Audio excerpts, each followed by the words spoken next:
Welcome to sports here live outside Victory Lane at Charlotte Motor Speedway, where the winner of the Coca-Cola 600, Ross Chastain, inside, and he is getting the spoils of his victory. Well, this was a race where a lot of big names were involved early, but Ross Chastain goes from worst to first to take home his first crown jewel race. Let's take a look at how they got to the checkered flag today.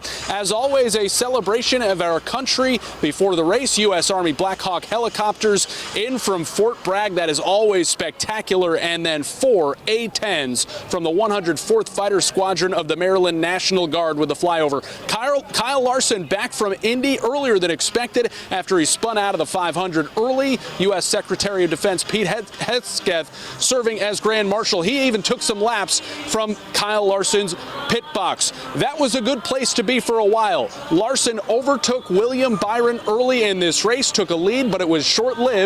In stage one, Larson pushing that 5 car a bit too hard, and he spins out in Charlotte as well, loses a ton of track position. Crew Chief Cliff Daniels stayed calm, but that was a tough start to a long race. Byron got back in front and dominated the rest of stage one. Byron continued to dominate, winning stage two. At one point, he had nearly a 10-second lead, hasn't won since the Daytona 500. After stage two, as is now custom, a moment of silence for fallen service members. Each driver in the field had the name of someone who made the ultimate sacrifice placed on their windshield and tried to get it to victory lane. A powerful moment 200 laps in. Stage three is where a disappointing day for Larson would come to a close. His 5 car involved in a wreck. It finds the garage. Larson would be okay, but done for the evening.